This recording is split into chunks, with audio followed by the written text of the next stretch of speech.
কালিমা, নামাজ, রোজা, হজ, যাকাত। আল্লাহর হাবিব সাল্লাল্লাহু আলাইহি ওয়াসাল্লাম হাদিস মুবারকের মধ্যে ইরশাদ করেছেন যে বুনিয়াল ইসলামু আলা খামসিন, ইসলামের বুনিয়াদ হচ্ছে পাঁচটি, ভিত্তি, খুঁটি, পিলার হচ্ছে পাঁচটি। ইসলামের পাঁচটি পিলারের মধ্যে চতুর্থ নম্বর যে পিলার, চতুর্থ নম্বর যে খুঁটি, যে বুনিয়াদ, সেই বুনিয়াদ হচ্ছে হজ। হজ আল্লাহ রাব্বুল আলামিনের পক্ষ থেকে এমন একটি বিধান, এমন একটি আমল, যে আমলটি নির্দিষ্ট সময়ে, নির্দিষ্ট তারিখে এবং নির্দিষ্ট জায়গার মধ্যে গিয়ে পালন করতে হয়। সুবহানাল্লাহ। বাৎসরিক ইবাদত আপনি আমি কুরবানি করি। কুরবানি কেউ যদি মনে করে আমি আমার বাড়িতে করব, আমার মাদ্রাসায় করব, আমি রাস্তায় করব, মাঠে করব, সে ইচ্ছা করলে করতে পারবে। কিন্তু কেউ যদি মনে করে যে আমি বাড়িতে বসে হজ করব, কেউ কোনোদিন সম্ভব হবে? হবে না। এই জন্য হজ এমন একটি ইবাদত, যে ইবাদতকে বলা হয় নির্ধারিত সময়ে, নির্ধারিত জায়গায়, নির্ধারিত দিনগুলোতে নির্দিষ্ট কিছু কাজ করার নাম হজ। আল্লাহ রাব্বুল আলামিন আমাদেরকে এই পৃথিবীর মধ্যে যতগুলো ইবাদত দিয়েছেন, এই ইবাদতের মধ্যে কিছু ইবাদত আছে শারীরিক, কিছু ইবাদত আছে আর্থিক। যেমন আমরা রমজান মাসে রোজা রাখি, 5 ওয়াক্ত নামাজ আদায় করি, এইগুলো করার জন্য আমাদের কোনো টাকা খরচ করতে হয় না। কি বলেন? মসজিদে এসে নামাজ পড়তে হলে প্রতি ওয়াক্তে কোনো টিকিট কাটতে হয়? ভিসা, পাসপোর্ট, তারপর আপনার এই পারমিশন, হোটেল ভাড়া কিছুই নেওয়ার কোনো প্রয়োজন হয় না। তো ঠিক এর বিপরীত ভাবে আমরা যখন যাকাত দেই, সেই যাকাতটা হলো আমাদের আর্থিক ইবাদত। সেখানে শারীরিক কোনো পরিশ্রম নাই। একমাত্র হজ এমন একটি ইবাদত, যে হজ পালন করার জন্য আর্থিক এবং শারীরিক কোনোটারই প্রয়োজন। সুবহানাল্লাহ। অর্থাৎ আর্থিকভাবে আপনি যাওয়ার মতো ব্যবস্থা আপনার থাকতে হবে এবং শারীরিক সুস্থতা থাকতে হবে। কারো আর্থিক অবস্থা আছে, শারীরিক সুস্থতা নাই, সে গিয়ে হজ করতে পারবে না। কারো শারীরিক সুস্থতা আছে কিন্তু আর্থিক কোনো ব্যবস্থা নাই, সেও হজে যেতে পারবে না। এই জন্য হজ এমন একটি নিয়ামত, যে নিয়ামতটি হলো আর্থিক এবং শারীরিক। এই আর্থিক এবং শারীরিক এই নিয়ামত আল্লাহ আমাদের অনেক দিকে দান করেছেন, এবং আমরা যারা বাকি আছি সবাইকে যেন আল্লাহ সুবহানাহু ওয়া তাআলা দান করে, বলে আমিন।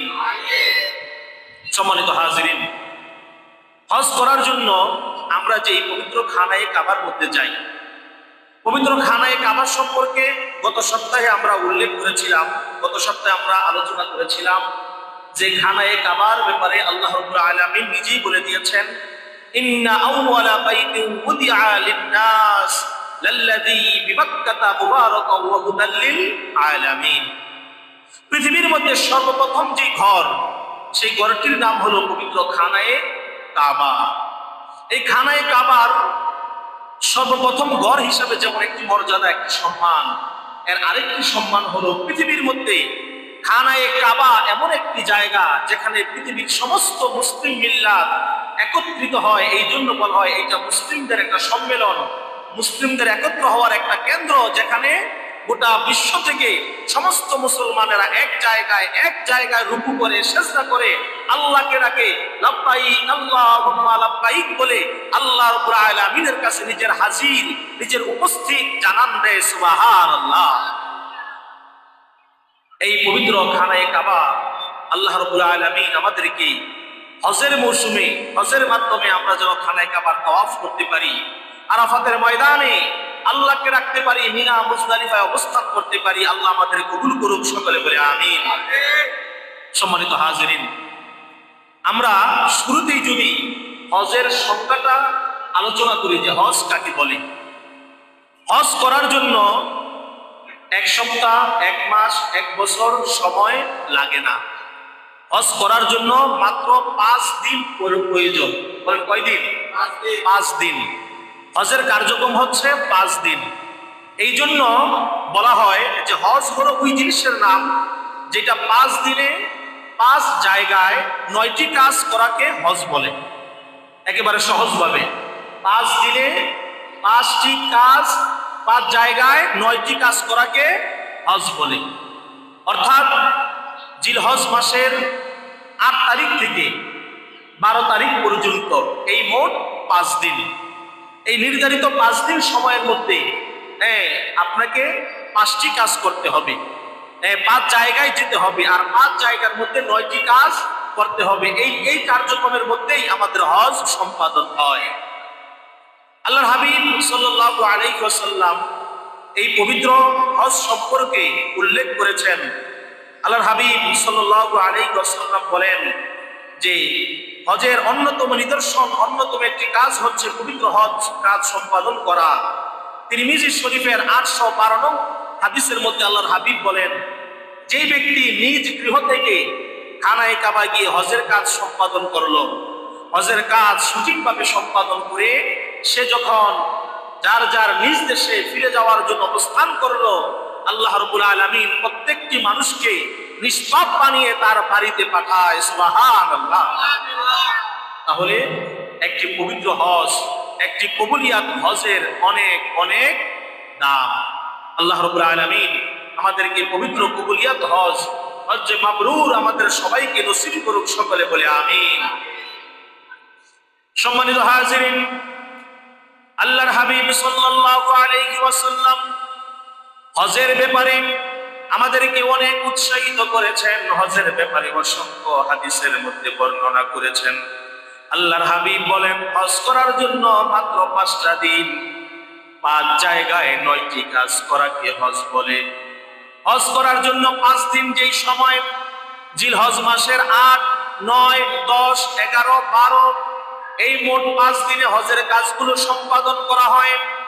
আর এই 5 দিনে কাজগুলো করার জন্য 5টা জায়গায় যেতে হয়।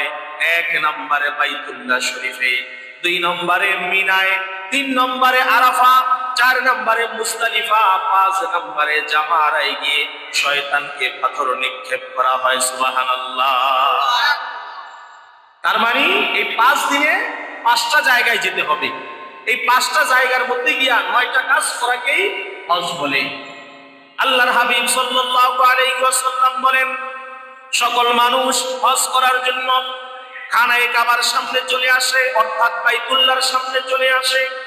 পবিত্র বাইতুল্লাহ শরীফের সামনে প্রত্যেকটি মানুষ বাইতুল্লাহে প্রবেশের আগে তাদের 2টি কাজ, একটি হলো ইহরাম বাঁধা, আরেকটি হলো নিয়ত করা। সুবহানাল্লাহ।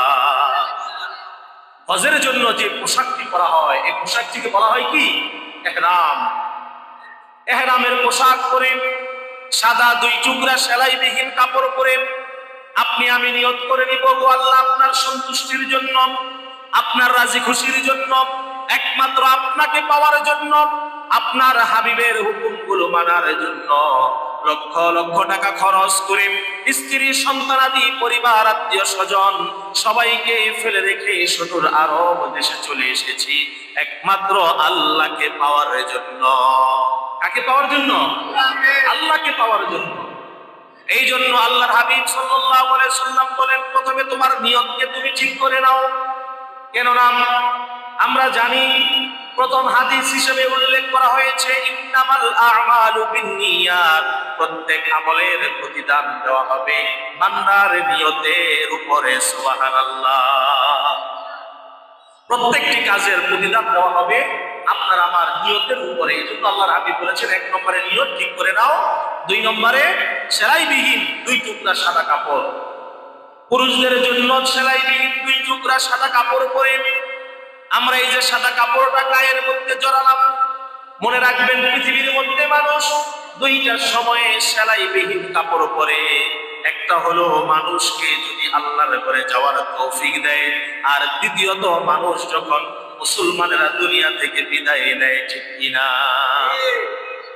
1 নম্বরে যাদেরকে আল্লাহর ঘরে যাওয়ার সুযোগ দেওয়া হয়, ওটা করুক আর হজ করুক, প্রত্যেকে সেলাইবিহীন কাপড় পরা লাগবে কি লাগবে না? সেলাইবিহীন কাপড় পরতে হবে।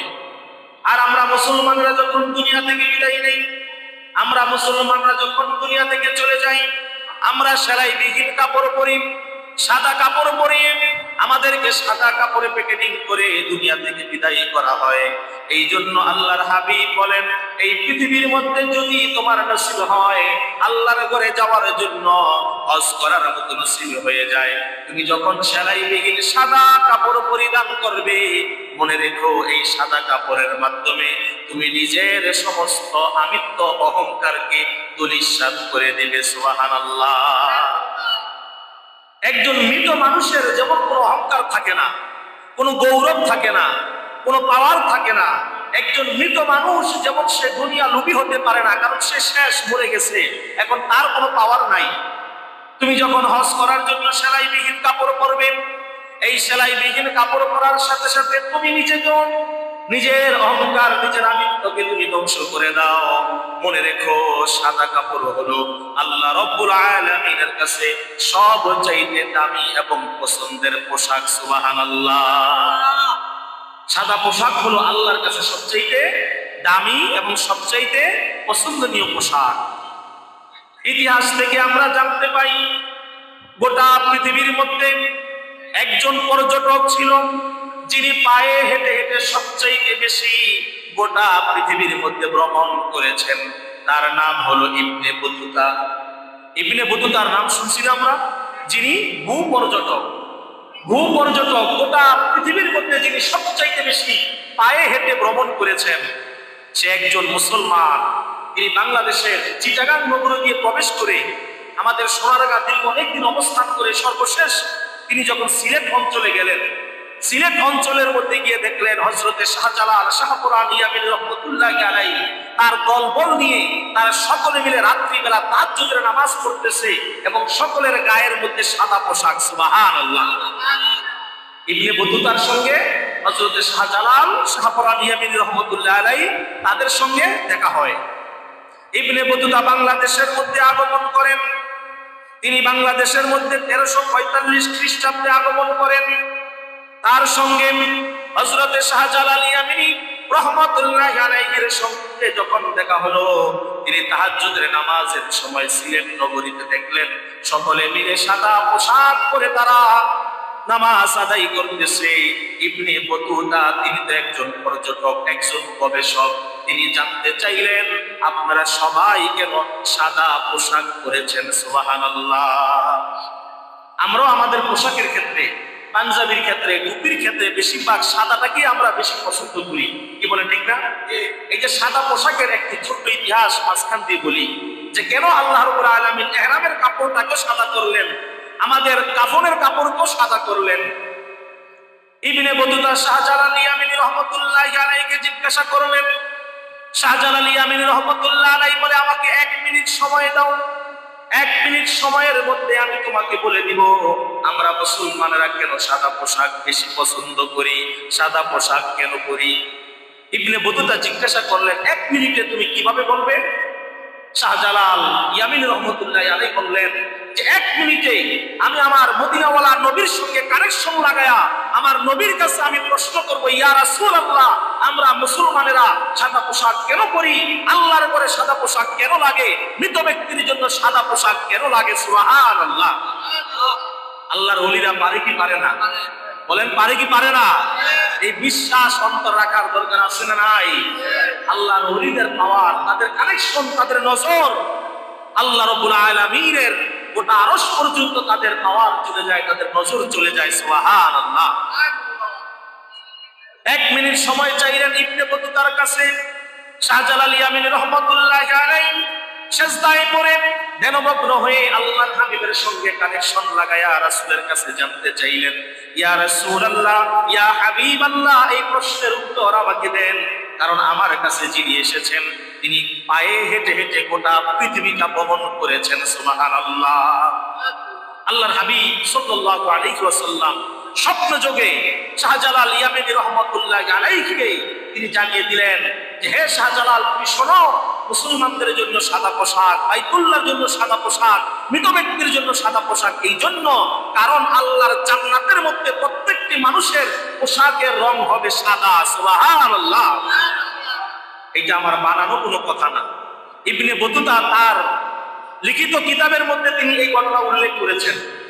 ইবনে বতুতার যে পর্যটন, তার যে কিতাব, তার অভিজ্ঞতা থেকে সে যে বই লিখেছেন, ইতিহাস লিখেছেন, এই ইতিহাসের মধ্যে তিনি উল্লেখ করেছেন যে আমি শাহজালাল ইয়ামিনীকে জিজ্ঞাসা করলাম, সে আল্লাহর হাবিবের সঙ্গে স্বপ্নযোগে ধ্যানমগ্ন হয়ে উত্তর জানলেন যে জান্নাতীদের পোশাক হবে সাদা। এই জন্য মানুষ মুসলমান মারা গেলে তার কাফনের কাপড় হবে সাদা, আর মুসলমান যখন আল্লাহর ঘরে যাবে তখনও তাকে পোশাক পরতে হবে, কাপড় পরতে হবে সাদা। সুবহানাল্লাহ। তার মানে আমাদের মুসলিমদের জন্য সাদা পোশাক সবচাইতে উত্তম পোশাক। আল্লাহর হাবিব সাল্লাল্লাহু আলাইহি সাল্লাম বলেছেন, ইসলামে মহিলাদের জন্য, নারীদের জন্য কোন রং নির্বাচন করা হয় নাই। নারীরা যেই রঙের পোশাক মনে চায় পরতে পারবে, নারীরা সমস্ত রঙের পোশাক পরবে। নারীরা হাতের মধ্যে মেহেদি লাগাবে, হাতের মধ্যে মেহেদি লাগানো সুন্নাত। আল্লাহর হাবিব সাল্লাল্লাহু আলাইহি ওয়াসাল্লাম নারীদেরকে উৎসাহিত করতেন, তোমরা হাতের মধ্যে মেহেদি লাগাও। সাহাবায়ে আরজ করে, ইয়া রাসূলুল্লাহ কেন? আল্লাহর হাবিব বলেন, একজন মুসলমান পুরুষ যদি রাস্তাঘাটে অ্যাক্সিডেন্ট হয়ে মারা যায় তাহলে তাকে চিনার উপায় আছে, কিন্তু একজন মহিলা যদি রাস্তাঘাটে অ্যাক্সিডেন্ট হয়ে মারা যায় তাকে চিনার উপায় হলো হাতের মেহেদি। সুবহানাল্লাহ। এটা রাসূলের হাদিস যে মহিলারা নিয়মিত হাতে মেহেদি ব্যবহার করবে। আজকে আমাদের এখানে আমাদের সম্মানিতা মা ও বোনেরাও আমাদের জামাতে শামিল হয়েছেন, তারা মাইকে আওয়াজ শুনতেছেন। তাদের জন্য, আমার সম্মানিত মা ও বোনদের জন্য আল্লাহর হাবিব উৎসাহিত করেছেন যে তোমরা সপ্তাহে সপ্তাহে হাতের মধ্যে মেহেদি লাগাও। কেননা মুসলিম ব্যতীত বিধর্মীরা মেহেদি লাগায় না। কোন বিধর্মীরা দেখবেন না যে তারা তাদের অনুষ্ঠানে মেহেদি লাগায়। বিধর্মীরা তাদের অনুষ্ঠানের মধ্যে আলতা ব্যবহার করে, নেল পালিশ ব্যবহার করে, লিপস্টিক ব্যবহার করে, আছে না নাই? এখন এই বিধর্মীদের কালচার মুসলমানদের মধ্যে ঢুকে গেছে। এখন মুসলমান হাতের মধ্যে নেল পালিশ, ঠোঁটের মধ্যে লিপস্টিক, আছে না নাই? আল্লাহর হাবিব বলেছেন এগুলো মুসলিম মেয়েদের জন্য নয়, মুসলিম মেয়েদের জন্য হচ্ছে হাতে মেহেদি। কারণ এই মেহেদি প্রমাণ করবে, রাস্তাঘাটে যদি একটা মেয়ে মারা যায়, মহিলা মারা যায়, তার হাতের মেহেদি প্রমাণ করে দিবে যে সে মুসলিম মহিলা। সুবহানাল্লাহ। এই জন্য আল্লাহর হাবিব বলেছেন মেয়েদের জন্য পোশাকের কোনো নির্ধারণ করা নাই, তারা সব রঙের পোশাক পরতে পারবে, কিন্তু পুরুষদের জন্য একেবারে লাল টকটকে আর হলুদ রঙের পোশাক পরা নিষেধ। পুরুষদের জন্য লাল টকটকে লাল আর হলুদ রঙের পোশাক পরা কি নিষেধ। এই দুই রঙের পোশাক ছাড়া আমরা সব পোশাকই পরতে পারবো, তবে আমাদের জন্য সর্বোত্তম হচ্ছে সাদা পোশাক। যদি অন্য কালার পোশাকও কেউ পরে এতে গুনাহ হবে না, এতে করে গুনাহ হবে না। অবশ্যই আপনার সতর, আপনার সৌন্দর্য আদায় হয়ে যাবে, কিন্তু সাদা রঙের পোশাকটা আল্লাহর কাছে সবচেয়ে বেশি দামি। সম্মানিত হাজিরিন, সংক্ষিপ্ত কথা, যেই কথা বলতেছিলাম, তাহলে জান্নাতীদের রঙের পোশাকের রং হলো সাদা। রং কি? সাদা। এই জন্য আল্লাহর ঘরে তাওয়াফ করতে আমরা যখন যাই, লাব্বাইক আল্লাহুম্মা লাব্বাইক যখন বলি, তখন কালো কাপড় নাই, লাল কাপড় নাই, নীল কাপড় নাই, অন্য কোনো কালার নাই। পুরুষদের জন্য একটাই কালার, কালারের নাম কি? নাম কি? সাদা। সমস্ত পুরুষ এই সাদা পোশাক পরে তারা আল্লাহর ঘর তাওয়াফ করতেছে। এই জন্য আল্লাহর হাবিব বলেছেন যে হজের জন্য 5 দিনে 5 জায়গায় যে 9টি কাজ, 1 নম্বর কাজ হলো যে তোমাকে ইহরাম বাঁধা, নিয়ত ঠিক করে নেওয়া। এটা হলো 1 নম্বর কাজ। ইহরাম বেঁধে নিলাম, আমরা নিয়ত করে নিলাম। ইহরাম এবং নিয়ত বাঁধার পরে 2 নম্বরে আল্লাহর হাবিব সাল্লাল্লাহু আলাইহি ওয়াসাল্লাম বলেন 8 জিলহজ তোমরা মিনায় অবস্থান করবে। আর মিনা হলো হেরেম শরীফ থেকে প্রায় 8 কিলোমিটার দূরে। হেরেম শরীফ থেকে প্রায় 8 কিলোমিটার দূরে মিনা। ওই মিনায় অবস্থান করতে হবে। আর মিনায় অবস্থান করে আমরা কি করব? সেখানে আমরা ফজর নামাজ সহ মোট 5 ওয়াক্ত নামাজ সেখানে আদায় করব। তো মিনায় অবস্থান করে আমরা 5 ওয়াক্ত নামাজ আদায় করলাম। মিনায় গিয়ে আমরা অবস্থান করলাম। এটার অনেক লম্বা ইতিহাস, সময় যেহেতু কম, আমি যে হজের মেন কাজগুলো, এই কাজগুলো সম্পর্কে একটু আলোচনা করে যাই। তো 2 নম্বরে আল্লাহর হাবিব বলেছেন যে হেরেম শরীফ থেকে তোমাদের রওনা হতে হবে কোথায়? মিনায়। এই কাজগুলো আগে হাজী সাহেবরা পায়ে হেঁটে হেঁটে করতো, এখনো অনেকে পায়ে হেঁটে যেতে হয়, কিন্তু এখন তো অনেক অত্যাধুনিক ব্যবস্থা। এই কাজগুলো ট্রেনের মাধ্যমে, বাসের মাধ্যমে, গাড়ির মাধ্যমে অবিরত হাজী সাহেবরা আরামে করতেছে। তাহলে হেরেম শরীফ থেকে প্রায় 8 কিলোমিটার দূরে মিনা, মিনায় গিয়ে আপনি অবস্থান করলেন। 3 নম্বরে মিনা থেকে 15 কিলোমিটার দূরে হচ্ছে আরাফার ময়দান, যে আরাফার ময়দানের নাম হচ্ছে মিলিত হওয়ার স্থান, একত্রিত হওয়ার স্থান, যে আরাফার ময়দানে অবস্থিত জাবালে রহমত। সুবহানাল্লাহ। আমি গত সপ্তাহে বলেছিলাম যে আরাফার ময়দানের একটা বিরাট বড় চমক হলো, এখানে যদি গোটা পৃথিবীর সমস্ত মানুষগুলো একসাথে চলে আসে, তারপরও আরাফার ময়দানে সমস্ত মানুষের জায়গা হয়ে যাবে। সুবহানাল্লাহ। এটাই আল্লাহ পাকের কুদরত। এই যে প্রত্যেক বছর লক্ষ লক্ষ হাজী সাহেবরা হজ করতে যায়, কোনোদিন শুনছেন যে আরাফার ময়দানে কারো জায়গা হয় নাই? এমন কোনোদিন হয়েছে যে কিছু হাজীদেরকে বের করে দিছে যে আরাফায় আর জায়গা নাই, তোমরা বাইরে চলে যাও? বরঞ্চ দেখা গেছে আরো অনেক জায়গা খালি। আমরা যখন টিভিতে লাইভ দেখি, লাইভ শো গুলো যখন দেখি যে আরাফার ময়দানে হাজী সাহেবরা পাহাড়ের উপরে, পাথরের উপরে, নিচে ঢালের মধ্যে বসে বসে আল্লাহর কাছে রোনাজারি করতেছে। কেউ আমেরিকার, সে তার মাতৃভাষা ইংরেজিতে আল্লাহর কাছে চাইতেছে। কেউ বাংলাদেশি, সে তার বাংলা ভাষায় আল্লাহর কাছে মনের কথাগুলো জানাইতেছে। কেউ পাকিস্তানি, কেউ ইন্ডিয়ান, কেউ আফ্রিকান, কেউ জাপানি, কেউ সুদানি, কেউ মালয়েশিয়া, প্রত্যেকে তার তার নিজ নিজ ভাষায়, নিজ নিজ মাতৃভাষায় আল্লাহর কাছে চাইতেছে, মনের আকুতিগুলো আল্লাহর কাছে জানাইতেছে। সুবহানাল্লাহ। আল্লাহ বলেন এইটাই হচ্ছে আমি আল্লাহর কুদরত, আমি আল্লাহ রাব্বুল আলামিনের ক্ষমতা। এই আরাফার ময়দানে লক্ষ লক্ষ মানুষ, লক্ষ লক্ষ ভাষায় আমি আল্লাহকে ডাকে। বলেন তো আল্লাহ বুঝে কি বুঝে না? আল্লাহর বুঝতে 1 সেকেন্ডও সময় লাগে না। আল্লাহু সামিউম বাসীর। আল্লাহ রাব্বুল আলামিন আরাফার ময়দানে বান্দার দোয়াগুলো কবুল করেন। আল্লাহর হাবিব বলেন আরাফার ময়দান হলো এমন একটি জায়গা, যেই জায়গায় আল্লাহ কারো দোয়া ফিরায় দেয় না, কাউকে খালি হাতে দেয় না। এখানে যদি একেবারে গুনাহগার ব্যক্তিও থাকে, তার দোয়াটাও আল্লাহ কবুল করে নেয়। সুবহানাল্লাহ। তাহলে আমরা 3 নম্বরে জানলাম যে 3 নম্বরে আমাদের হজের কাজ হলো মিনা থেকে 15 কিলোমিটার দূরে আরাফার ময়দানে অবস্থান করা, 9 জিলহজ। আর এই 9 জিলহজ আরাফার ময়দানে অবস্থান করে সেখানে এক আজানে 2 আকামতে 2 ওয়াক্ত নামাজ একসাথে আদায় করা হয়। সুবহানাল্লাহ। কয় ওয়াক্ত নামাজ? 2 ওয়াক্ত নামাজ। এগুলোর এক একটার অনেক লম্বা ইতিহাস, আলোচনা করতে গেলে অনেক সময়ের ব্যাপার। এক আজানে 2 আকামত, মানে এক নামাজ শেষ হওয়ার সাথে সাথে আরেক নামাজ শুরু, আবার আকামত, আকামত হওয়ার পরে আপনি আরেক ওয়াক্ত নামাজ আদায় করলেন। তো সেখানে আমরা যোহর এবং আসর, এই এক আজানে 2 আকামতে যোহর এবং আসরের নামাজ একসাথে আদায় করে নিলাম। আদায় করে এখন আরাফাতের কাজ শেষ, এখানে আর কোনো কাজ নাই। 9 জিলহজ খুতবা পাঠ করা হলো, নামাজ শেষ করা হলো। এখন এখান থেকে 4 নম্বরে আরাফা থেকে মুজদালিফা 12 কিলোমিটার দূরত্বের রাস্তা। এই যে দেখেন, আমি যে শুরুতে বললাম যে হজ হলো আর্থিক এবং শারীরিক ইবাদত। এই যে এতগুলো রাস্তা আপনাকে অতিক্রম করতে হবে, আপনাকে যেতে হবে, এই কাজগুলো করার জন্য শরীরের শক্তির দরকার আছে না নাই? আরাফার ময়দান থেকে মুজদালিফায় যাওয়ার জন্য 12 কিলোমিটার রাস্তা, এবং সেখানে মাগরিব ও এশারের নামাজ আদায় করতে হয়।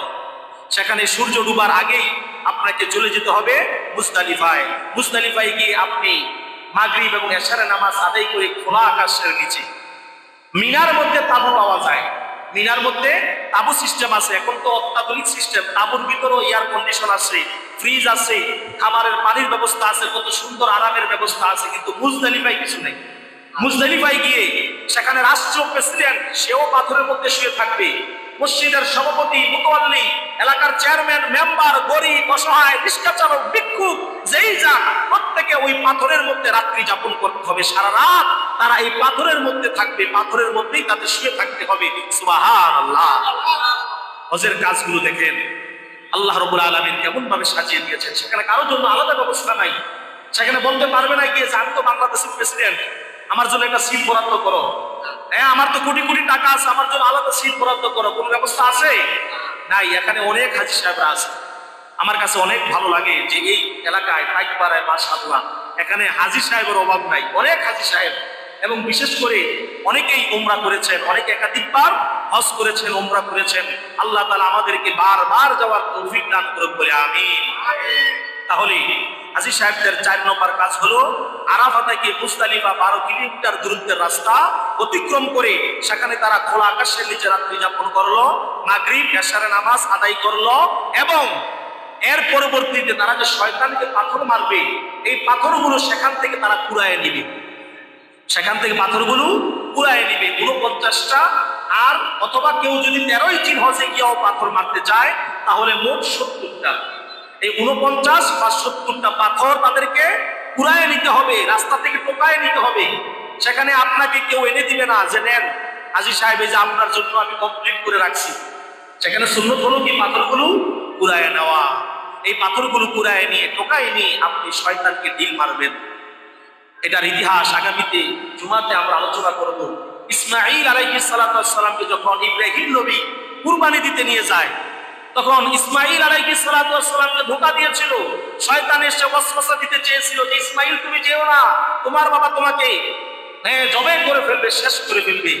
ইসমাঈল শিশু নবী, এই ছোট্ট নাবালেগ পাথর নিয়ে শয়তানকে ঢিল মারছে। দেখেন আল্লাহর কাছে কাজটা কত পছন্দ হয়ে গেছে। আল্লাহ রাব্বুল আলামিন কিয়ামত পর্যন্ত হাজী সাহেবদের জন্য এই কাজটা জারি করে দিলেন যে প্রত্যেকটা হাজী সাহেব মুজদালিফা থেকে পাথর টোকায়া তোমরাও গিয়া জামারার মধ্যে গিয়া শয়তানকে পাথর মারবা। সুবহানাল্লাহ। তাহলে হাজী সাহেবদের জন্য 4 নম্বরের কাজ হচ্ছে আরাফা থেকে 12 কিলোমিটার দূরত্ব মুজদালিফায় গিয়ে তারা এশা মাগরিব ও এশা এই দুই ওয়াক্ত নামাজ একসাথে আদায় করবে, খোলা আকাশের নিচে রাত্রি যাপন করবে এবং সেখান থেকে পাথর টুকাবে, পাথর কুড়াবে। এই পাথরগুলো সঙ্গে করে নিবে।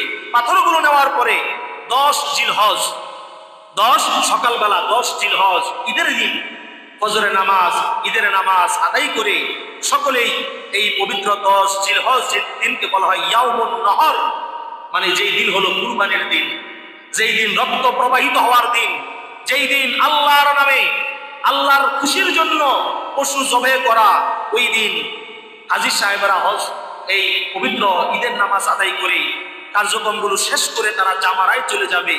জামারায় গিয়ে তারা শয়তানকে পাথর মারবে।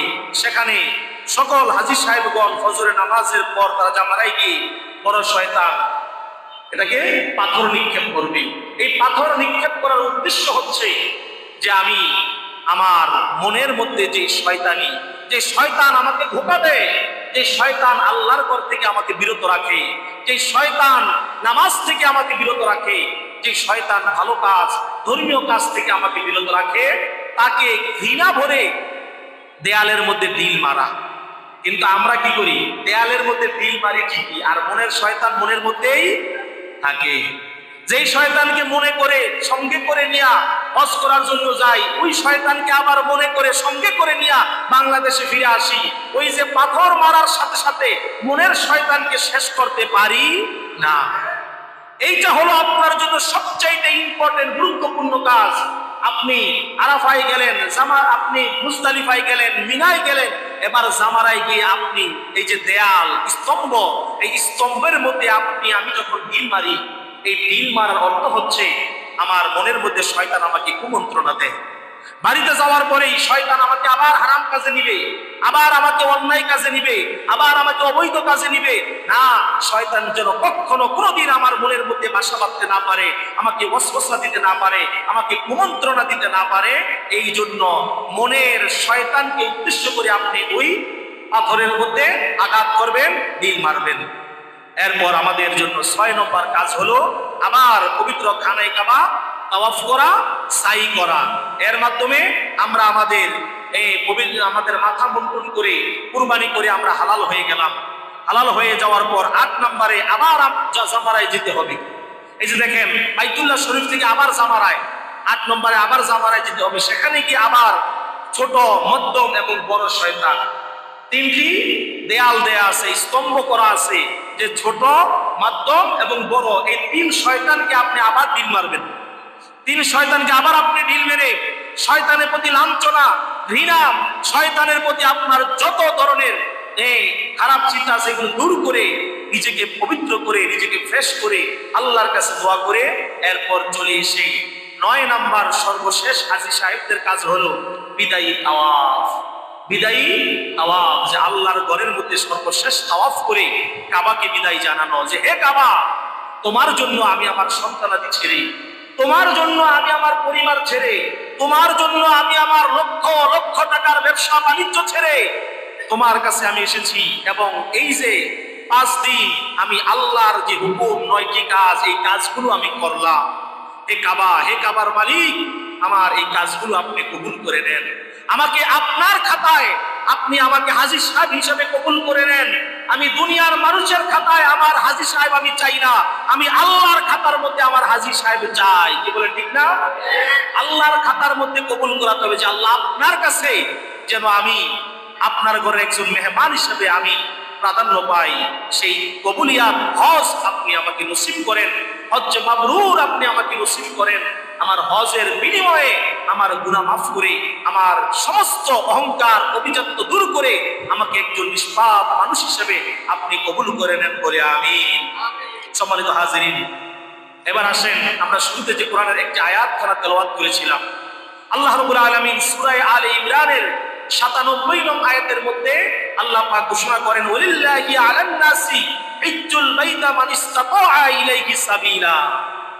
আল্লাহ রাব্বুল আলামিন যাকে সামর্থ্য দিয়েছেন, আল্লাহ পাক যাকে তৌফিক দিয়েছেন, সে যেন তার নিজ গৃহ থেকে, নিজ এলাকা থেকে আল্লাহর ঘর বাইতুল্লাহ শরীফ হজ করার জন্য সে যেন রওনা হয়ে যায়।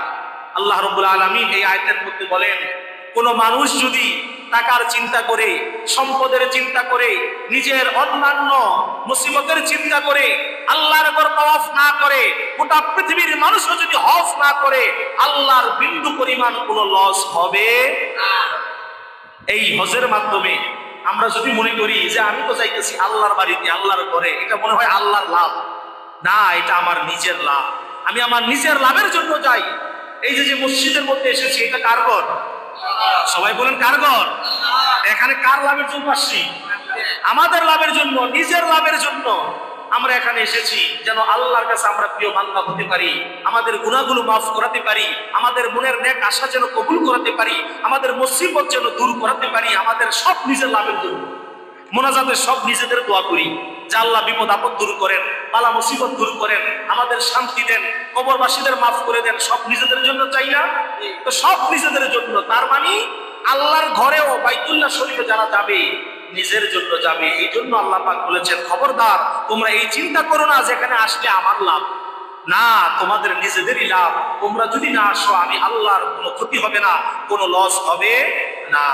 সম্মানিত হাজিরিন, পবিত্র হজ আদায় করা সম্পর্কে আল্লাহর হাবিব সাল্লাল্লাহু আলাইহি ওয়াসাল্লাম তিরমিজি শরীফের মধ্যে ইরশাদ করেন, কোন ব্যক্তির সামর্থ্য থাকার পরেও যদি সে হজ আদায় না করে, আল্লাহ আপনাকে শারীরিক শক্তি দিয়েছেন, আল্লাহ সুবহানাহু ওয়া তাআলা আপনাকে আর্থিকভাবে সচ্ছল রেখেছেন, আপনি খেয়ে দেয়ে করে মক্কা যাওয়ার মতো খরচের টাকা আপনার কাছে আছে, আপনি টাকার মায়ায়, সম্পদের মায়ায় হজ করলেন না।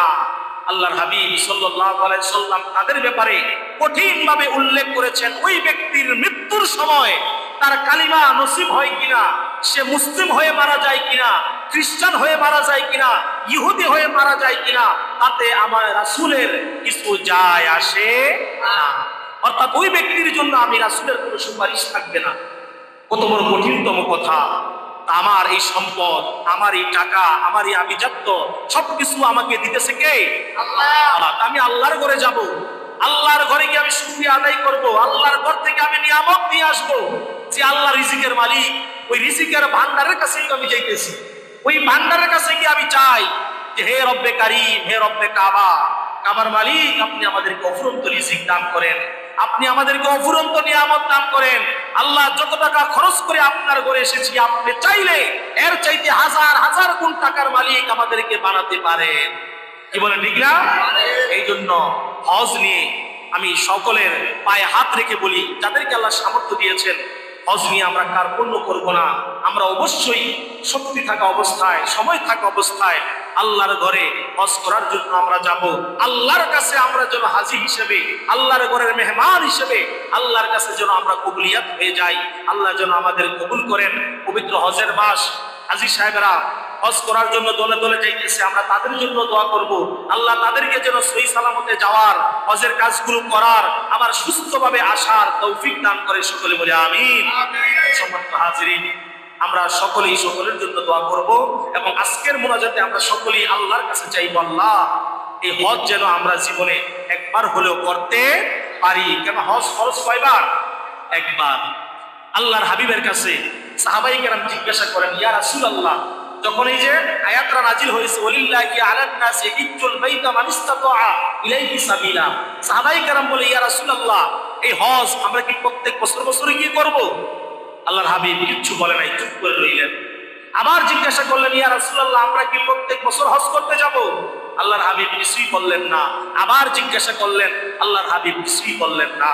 আল্লাহর হাবিব সর্বশেষ বললেন, হে সাহাবীরা, তোমরা বনি ইসরাইলদের মতো অতিরিক্ত প্রশ্ন করো না, কারণ তারা অতিরিক্ত প্রশ্ন করে তাদের উপরে তারা জুলুম ডেকে এনেছিল।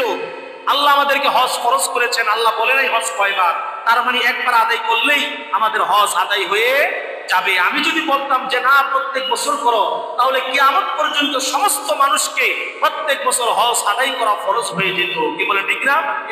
এই জন্য হজ আদায় করা বছরে জীবনে একবার হলো ফরজ। আপনার সামর্থ্য থাকলে আপনি একবার হজ করবেন, এরপরে যদি আপনার হাজার সামর্থ্য থাকে আপনি নাও যান, কোনো গুনাহ হবে না, কারণ একবার আপনি আদায় করে আসছেন। খানায়ে কাবা তো এমন জায়গা যেখানে বারবার চুম্বকের মতো টানে। কি বলেন ঠিক না? চুম্বক যেমন লোহা দেখলেই টানে, খানায়ে কাবা দেখলেই টানে। আল্লাহ কোরআনেই বলে দিয়েছেন, এই কাবা যে দেখবে, এই কাবার আকর্ষণ, প্রেম, মহব্বত, ভালোবাসা তার মধ্যে আরো বেড়ে যাবে। সুবহানাল্লাহ। আরে দেখার আগেই তো ভালো ছিলাম, দেখার পরে এখন তো পাগল আরো বেশি হয়েছে। তো আল্লাহ যেন আমাদেরকে বারবার মক্কা মদিনা নসিব করে, হজ যেন আমাদের জীবনে একবার হলেও হজ করার তৌফিক দান করে। আল্লাহ তাআলা আমাদের সকলের দোয়াগুলো কবুল করুক। সকলে বলে আমিন। ওয়া আখিরু দাওয়ানা আনিল হামদুলিল্লাহি রাব্বিল আলামিন। আসসালামু আলাইকুম ওয়া রাহমাতুল্লাহি ওয়া বারাকাতুহু।